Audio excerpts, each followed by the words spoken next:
Someone asks you for a favor. Inside, your whole body says no. But what comes out of your mouth is, "Sure, I'd love to." 5 minutes later, the dread sets in. You've just agreed to something you didn't actually want. Again. So why does this keep happening? Saying yes when you mean no isn't really about being agreeable. It's about what saying no feels like it might cost you. There are 4 types of people when it comes to this. By the end of this, you'll know exactly which one explains your yes. Type 1, the people pleaser. You say yes almost before the question is finished. Not because you've thought about it, but because their happiness matters more, in that moment, than your own honest answer. For you, being liked feels tied directly to your worth. So disappointing someone, even slightly, feels like risking the connection itself. Type 2, the conflict avoider. You say yes because saying no might lead to an argument, a guilt trip, or an awkward silence, and all of that feels worse than just agreeing. It's not that you don't have a preference. It's that the preview of conflict in your mind feels so unpleasant, agreeing becomes the fastest exit. Type 3, the consequence fear.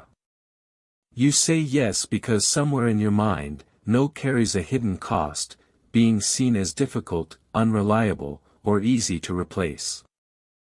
This fear doesn't always come from nowhere. Maybe a job, a family, or a past relationship taught you that boundaries had a price, so now, every no gets weighed against an invisible penalty. Type 4, the clear communicator. You actually pause. You check what you have capacity for, what you genuinely want. And then you answer, yes or no, based on that, not on fear. For you, a no doesn't feel like rejection of the relationship. It's just information, an honest answer that respects both people involved. Now here's what's interesting. We treat the habit of saying yes too often as generosity. As kindness. As just being a good person. Here's the reversal. A reflexive yes isn't always generosity. Sometimes it's just fear, wearing a polite outfit, and every time it happens, a small piece of your honesty gets quietly traded away. Real generosity comes from genuine choice.